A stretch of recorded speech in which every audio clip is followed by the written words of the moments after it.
everyone, this is Divya Mishra. Welcome to my channel Yes You Can. So in this video we are going to start our new chapter and a very important chapter, that is carbon and its compound. As the name suggests, इस chapter में हम carbon के बारे में पढ़ने वाले हैं और ये जो कंपाउंड्स बनाता है और डिफरेंट एटम्स के साथ, ये कह सकते हैं मॉलिक्यूल्स के साथ, हम उन कंपाउंड्स की बात करेंगे. इसलिए ओवरऑल इस चैप्टर का नाम पड़ गया है कार्बन एंड इट्स कंपाउंड. सी, हमारे एटमॉस्फेयर में, हमारी पीरियोडिक टेबल में इतने सारे न्यूमरस एटम्स हैं, न्यूमरस एलिमेंट्स प्रेजेंट हैं, बट स्टिल हम कार्बन की बात क्यों कर रहे हैं? ज़रूर इसके अंदर कुछ ना कुछ ऐसा वर्सेटाइल नेचर होगा जिसकी वजह से हम बाकी सारे एलिमेंट्स को साइड में रख के स्पेशली हम कार्बन को पिक करके और इसकी बात कर रहे हैं. ठीक है, और स्पेशली इसको एक चैप्टर दे दिया है 10th में. इसका एक इतना इंपॉर्टेंस है, इतना वेटेज है इस चैप्टर का, इसको अलग से एक चैप्टर रख दिया है. क्यों? क्योंकि ये बहुत ज़्यादा इंपॉर्टेंट है. तो आज हम इसके बारे में बात करने वाले हैं. अगर हम सिर्फ कार्बन की बात करें तो एटमॉस्फेयर में या अर्थ क्रस्ट में इसका जो परसेंटेज है वो काफ़ी कम है. अर्थ क्रस्ट में ये है सिर्फ 0.02%. ठीक है, और मतलब ये है हमारे अर्थ क्रस्ट की बात, अर्थ क्रस्ट में. और अगर हम एटमॉस्फेयर की बात करें तो उसमें ये है 0.03%. सी, कितना कम परसेंटेज है इसका. कहने के लिए, सुनने में कितना कम परसेंट लगता है कि अर्थ क्रस्ट में सिर्फ 0.02% है और एटमॉस्फेयर में सिर्फ 0.03% है ये कार्बन प्रेजेंट. बट स्टिल जब मैं इसकी इंपॉर्टेंस की बात करती हूँ तो इसके इतने इंपॉर्टेंस है, इसकी लिस्ट पे लिस्ट निकल जाएगी इसकी इंपॉर्टेंस की और इसकी जो हमारी लाइफ में रिक्वायरमेंट है. देखो, जो कोल, पेट्रोलियम, डीजल, ये जिससे हमारी गाड़ियाँ चल रही हैं, ये सब कुछ चल रहा है, ये किसके इंपॉर्टेंस से चल रहा है? भाई कार्बन है ये सब कुछ. इसका जो मेन फ्यूल है वो क्या है? कार्बन है. कंपाउंड मेन क्या है? कार्बन है. इसके अलावा जो हम खाना खा रहे हैं, हम खाना क्यों खाते हैं? भाई हमें इससे एनर्जी चाहिए, एनर्जी से हमें अपनी day to day life activities करनी है. इन सब एक्टिविटीज़ के लिए कौन सा कंपाउंड रिस्पॉन्सिबल? भाई ग्लूकोज. खाने से हमें मिल रहा है ग्लूकोज. ग्लूकोज हर सेल तक पहुंच रहा है और फाइनली वहाँ पे उसके ब्रेकडाउन की वजह से हमें मिल रही है एनर्जी, और ये एनर्जी हम यूज़ कर रहे हैं अपने डे टू डे एक्टिविटीज़ को यूज़ करने के लिए. तो ये जो कंपाउंड है इसका एक मेन इंपॉर्टेंट रोल है, दैट इज C6H12O6. ये क्या है? ये ग्लूकोज है. कैसा कंपाउंड है ये? भाई कार्बन कंपाउंड है, इसमें भी कार्बन है. फिर अगर हम अपने सेल्स की बात करें, अपनी बॉडी की बात करें, तो पूरी की पूरी बॉडी हमारी किससे बनी हुई है? कार्बन से मिलके बनी हुई है.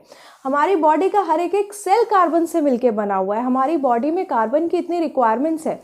हम मैक्रो न्यूट्रिएंट्स की अगर बात करें, हमारी बॉडी को क्या चाहिए? उसकी प्रॉपर ग्रोथ के लिए, प्रॉपर डेवलपमेंट के लिए न्यूट्रिएंट्स चाहिए. न्यूट्रिएंट्स को हम दो कैटेगरीज में क्लासीफाई करते हैं, macro nutrients and micro nutrients. तो जो मैक्रो न्यूट्रिएंट्स है उसका मेजर कंपोनेंट ये कार्बन ही है.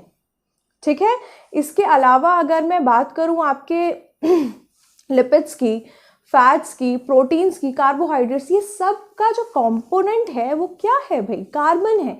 तो कार्बन की जो इम्पोर्टेंस है वो इतनी इमेंस है, इतनी ज़्यादा इम्पॉर्टेंट है ये कार्बन, कि ये परसेंटेज को देख के लगता है अरे ये तो कुछ भी नहीं है ना. बट हमें इस परसेंटेज पे नहीं जाना है, हमें उसकी इम्पोर्टेंस पे जाना है.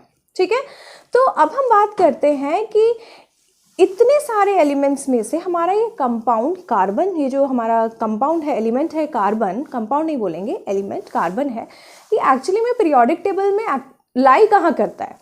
तो ये ग्रुप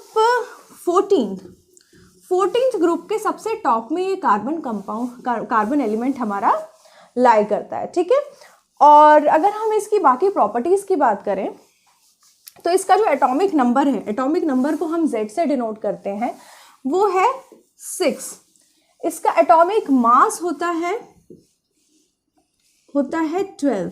और एटॉमिक मास हमने 9th क्लास में पढ़ा हुआ है ऑलरेडी, आपकी प्रीवियस नॉलेज में आता है कि एटॉमिक मास होता है number of protons plus number of neutrons. होता है number of protons plus number of neutrons.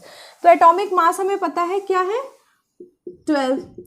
Protons किसके इक्वल होता है? एटॉमिक नंबर के इक्वल होता है. जितना एटॉमिक नंबर होता है उतने ही नंबर ऑफ प्रोटॉन्स किसी भी एटम में होते हैं. तो कार्बन में कितने हो जाएंगे? 6 हो जाएंगे. तो नंबर ऑफ न्यूट्रॉन्स निकालना बहुत आसान हो गया. कैसे? Number of neutrons is equals to 12 minus 6, that is 6. तो नंबर ऑफ न्यूट्रॉन्स कितने हो गए हमारे कार्बन में? That is 6. अब हमने ये भी पढ़ा है कि किसी भी एटम में 3 तरीके के सब एटॉमिक पार्टिकल्स होते हैं. क्या क्या होते हैं? Protons, neutrons and electron. अगर मैं किसी भी एलिमेंट को बोलती हूँ या किसी भी एटम को मैं बोलती हूँ कि वो न्यूट्रल है, न्यूट्रल का मतलब क्या होता है कि उसके ऊपर कोई भी चार्ज नहीं है। बट ये जो प्रोटॉन्स होते हैं, ये जो प्रोटॉन्स की मैं बात कर रही हूँ, प्रोटॉन्स कैसे होते हैं? पॉजिटिवली चार्ज होते हैं। ये प्रोटॉन्स हमारे पॉजिटिवली चार्ज होते हैं, और हमारे जो इलेक्ट्रॉन्स होते हैं वो कैसे होते हैं? नेगेटिवली चार्ज होते हैं। तो जितने प्रोटॉन्स होते हैं उतने ही इलेक्ट्रॉन्स होते हैं। अगर जब तक ये इलेक्ट्रॉन्स प्रोटॉन्स के इक्वल नहीं होंगे तो हमारा जो एटम है वो स्टेबल कैसे होगा?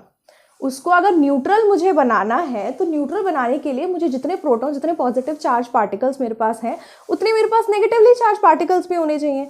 तो नंबर ऑफ प्रोटॉन्स और नंबर ऑफ इलेक्ट्रॉन्स जो हैं वो भी किसी भी एटम में होते हैं सेम। ठीक है, ठीक है। अगर मैं अब बात, तो हमें क्या क्या समझ में आ गया कि इसका एटॉमिक नंबर होता है 6, एटॉमिक मास होता है 12, न्यूट्रॉन होते हैं 6, प्रोटॉन्स भी होते हैं 6, ठीक है, और इलेक्ट्रॉन्स भी होते हैं 6। ये भी हमें समझ में आ गया। अब ये इलेक्ट्रॉन्स, ये एक्चुअली एटम दिखता कैसा होगा? ये एलिमेंट की अगर मैं फोटो बनानी चाहूँ तो ये बनेगी कैसे? देखो, जो प्रोटॉन्स और न्यूट्रॉन्स होते हैं वो सेंटर में होते हैं। जैसे कोई भी एलिमेंट में बनाऊंगी तो बीच में होता है, ये मान लो न्यूक्लियस है, ठीक है। इस न्यूक्लियस के अंदर क्या क्या होगा?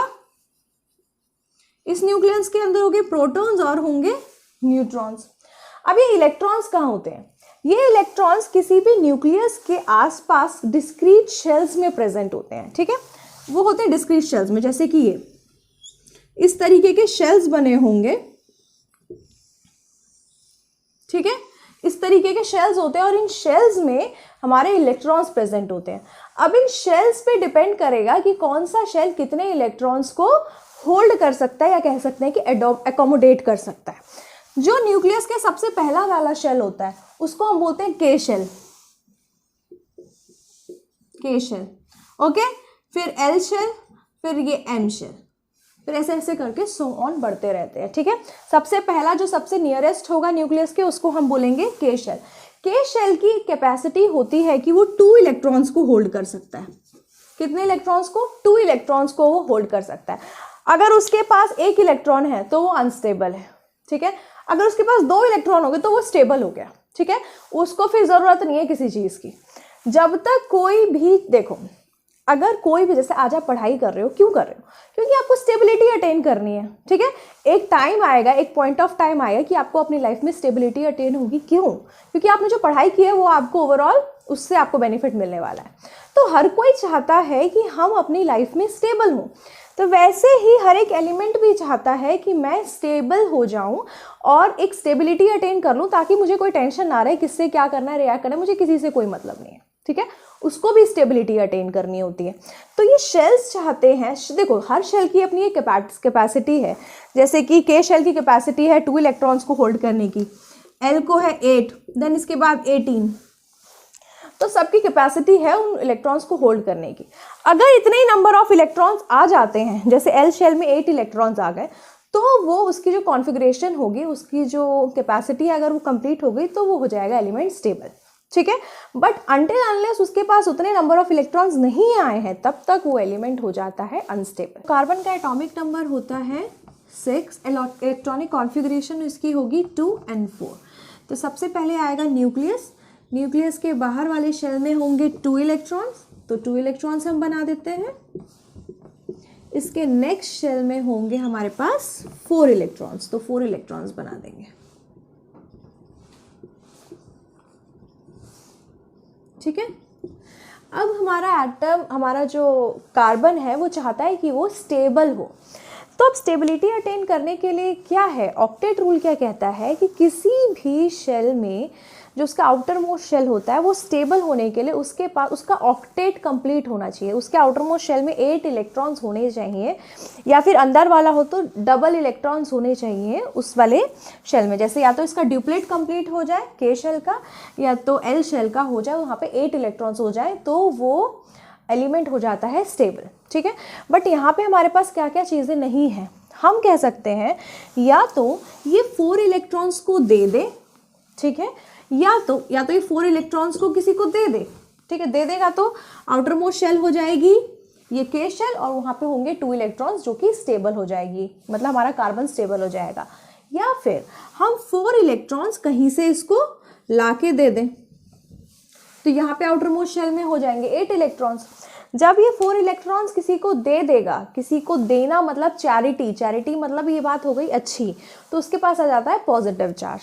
या तो ये बना ले कार्बन 4+, ठीक है, या फिर बना ले कार्बन 4-। 4+ कब बनेगा? जब वो 4 इलेक्ट्रॉन्स किसी को दे देगा, कैटायन बना लेगा या फिर एनायन बना लेगा, किसी से 4 इलेक्ट्रॉन्स को ले लेगा। किसी से लेना होती है गंदी बात, तो फिर हो गया ये नेगेटिव एनायन, ठीक है, नेगेटिव चार्ज आएगा इस पे। अब देखो इसके लिए क्या चीज़ फेवरेबल है।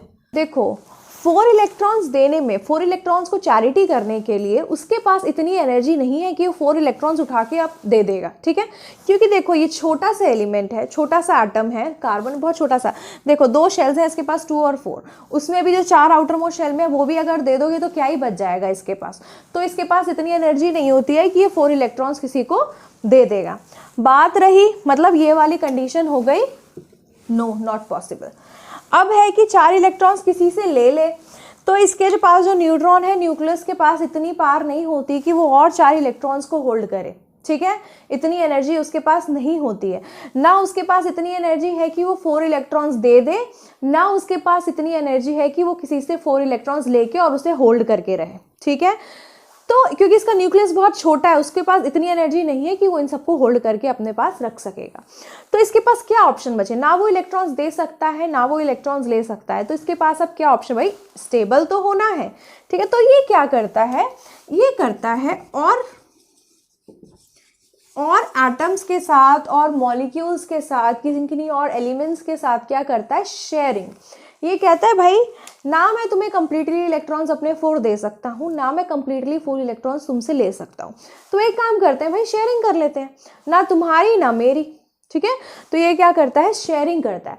अब मैं आपको कुछ इसके कंपाउंड्स बना के दिखा देती हूँ जो शेयरिंग वाले सिस्टम से बने हैं। देखो क्योंकि शेयरिंग से बनता है, इसमें ना कंप्लीटली इलेक्ट्रॉन्स जा रहे हैं ना कंप्लीटली इलेक्ट्रॉन्स आ रहे हैं, तो ऐसे बॉन्ड्स को हम बोलते हैं covalent bond. The sharing of electrons is known as, the bond form by the sharing of electron is known as covalent bond. तो कार्बन हमारा आयनिक बॉन्ड्स नहीं बनाता है। आयनिक बॉन्ड्स में क्या होता है? आयंस का एक्सचेंज होता है। कंप्लीटली मतलब किन से बॉन्ड बन रहा है वो आयनिक बॉन्ड? आयंस से बन रहा है। बट यहाँ पे जो कोवैलेंट बॉन्ड बनता है वो मॉलिक्यूल से बनता है, ठीक है। तो हमारे पास जो कोवैलेंट बॉन्ड है, हमारा कार्बन हमेशा कोवैलेंट बॉन्ड्स बनाएगा। कैसे बनाएगा ये देख लेते हैं। देखो एक कार्बन है, उसके पास है 4 इलेक्ट्रॉन्स, ठीक है। अब यहाँ पे मान लो हाइड्रोजन है, ठीक है। हाइड्रोजन के पास है 1 इलेक्ट्रॉन, ठीक है।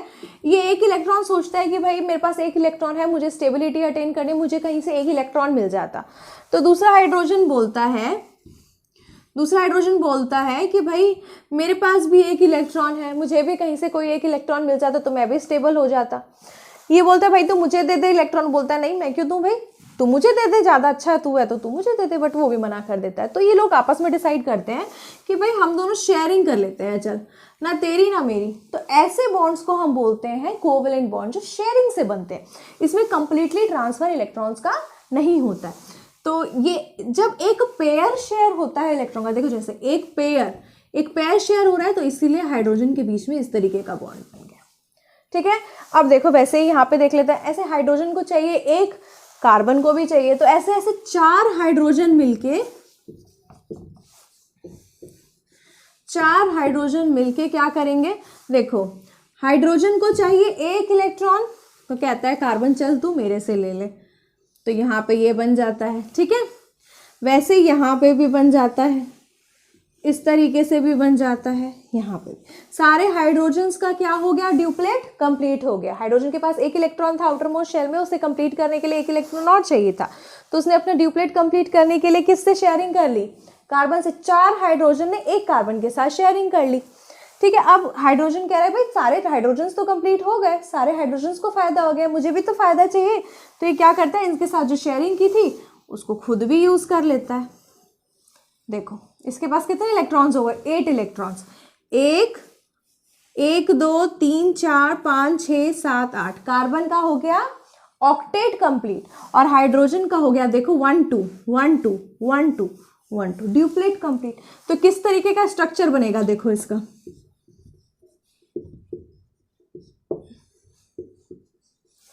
इस तरीके का स्ट्रक्चर बन जाएगा। ठीक है, तो ये जब सिंगल बॉन्ड बनता है कब, जब एक सिंगल पेयर यूज होता है, एक single pair of electron share होते हैं। ऐसे ही जब 2 पेयर्स ऑफ इलेक्ट्रॉन शेयर होंगे तो double bond, 3 pairs of electron share होंगे तो ट्रिपल बॉन्ड। सो कोवेलेंट बॉन्ड के जहाँ तक हम बात करें तो हमने इसमें H2 का मॉलिक्यूल आपको दिखा दिया है, CH4 का मॉलिक्यूल दिखा दिया है। अब आपके लिए इस बार एक होमवर्क है, आप बना के मुझे दिखाएंगे NH3 कि अमोनिया कैसे बनता है, और O2 oxygen, oxygen atmosphere oxygen का जो बॉन्ड है वो किस तरीके से फॉर्मेशन है, वो पूरा फॉर्मेशन आप मुझे नेक्स्ट क्लास में बना के दिखाएंगे। ये आपका होमवर्क है। और अभी के लिए आज हमारी क्लास यहीं टर्मिनेट की जाती है, और नेक्स्ट क्लास में अब इन दोनों का डायग्राम मैं आपको बना के दिखाऊंगी। So see you in the next video.